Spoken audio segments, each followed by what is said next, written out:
欢迎观看老爸的时光。今天制作一个南瓜面包卷。南瓜特别的有营养，但是很多小朋友都不爱吃。这样的话，我们可以用南瓜制作成馅料，再加上1斤的面粉，就能做2个这么大的南瓜面包。早晨起来搭配上1个鸡蛋，再喝上1杯牛奶，不但经济实惠，而且营养又健康。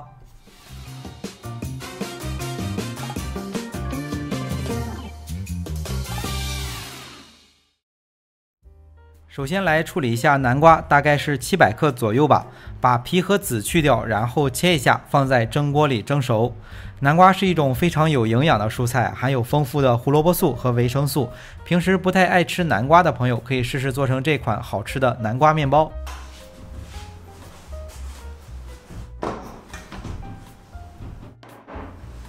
南瓜蒸熟以后，取来一个顺手的工具，碾压成南瓜泥。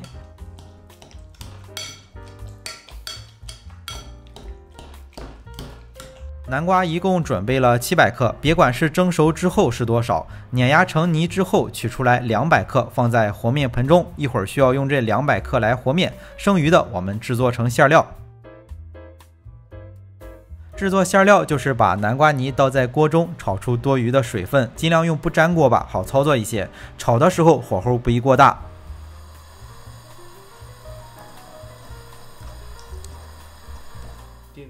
馅料炒到比较粘稠的时候，加入20克的黄油，再根据自己的口味加入少许的白砂糖，视频里加了20克。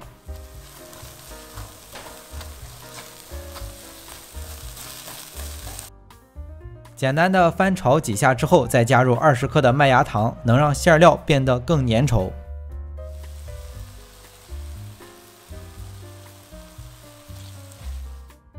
把刚才加入的材料翻炒均匀之后，再加入20克的水淀粉，就是用20克的玉米淀粉加入少许的水稀释。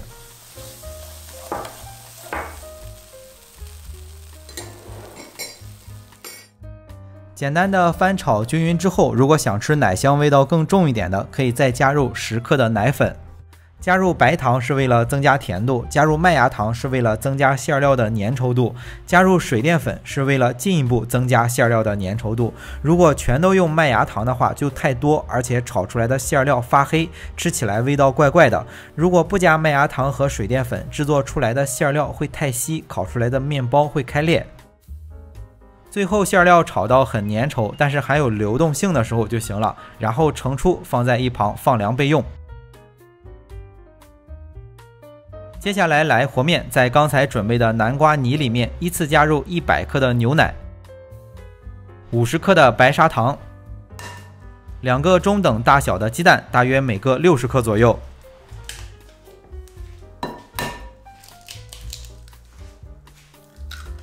最后加入5克的酵母粉，然后把材料先拌均匀。天气比较热的时候，鸡蛋和牛奶这种液体要用刚在冰箱里取出来的，准备的南瓜也要放在冰箱里放凉了来用。材料拌均匀之后，就分2次吧，加入500克的高筋粉。想吃奶香味道更重一点的，顺便再加入20克的奶粉。接下来就先把材料搅拌成絮状，再和面会方便一些。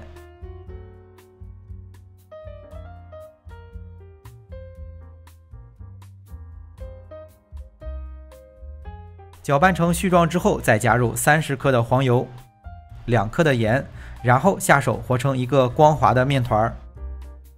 面团刚开始会比较粘手，用这种揣的方式揣一会儿，面团就不怎么粘手了。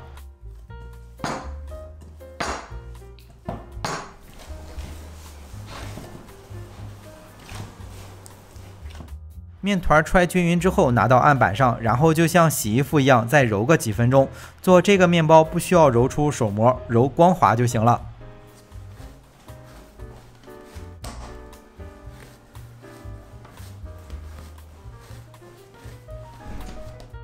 揉好之后，在和面盆中抹上少许的油，放入揉好的面团，盖上盖子或包起来，醒发30分钟左右。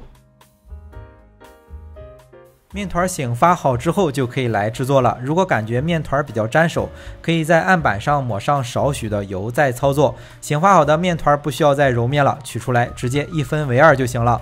天气比较热的时候做面包，面团醒发的不要太大，因为制作的时候面团也会醒发，而且醒发的特别快，所以留有少许的余地最好。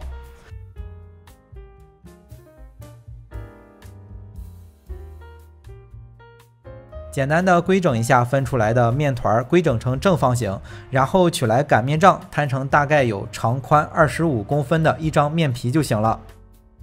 接着取过来刚才制作好的南瓜馅料，准备的所有的材料一共是制作2个面包的量，所以取一半铺在这个面皮上。制作馅料的时候热着会看着比较稀，凉了之后就会变得比较粘稠了，所以制作的时候不要炒得太硬，不然凉了之后就没法操作了。但是也不能太软，不然烤出来的面包会开裂。大概的硬度就像我们在市场上买的比较粘稠的花生酱就行。铺上馅料之后就把面皮对折起来，然后简单的规整一下。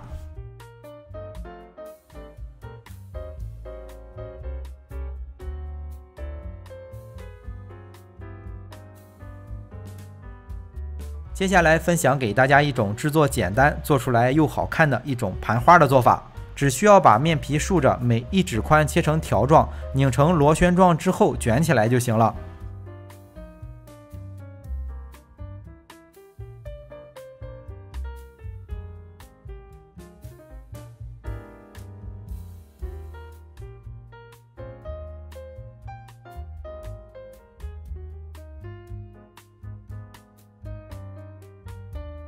准备的材料能做2个面包，全部制作好之后就可以2次醒发了。面包醒发到6、7分，就是体积膨胀60%到70%。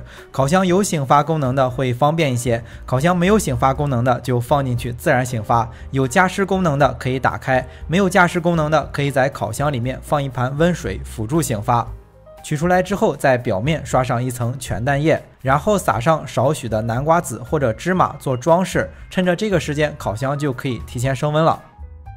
烤箱的温度设定是把烤箱预热到上火160度，下火160度，放在烤箱的偏下层烤27分钟左右。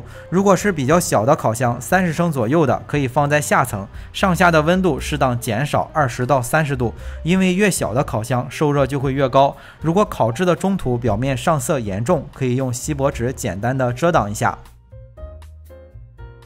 到这里2个大的南瓜面包卷就做好了，一看就特别好吃的。早晨起来配上1个鸡蛋，再配上1杯牛奶，营养又健康。吃不了的放凉之后记得用保鲜袋包起来。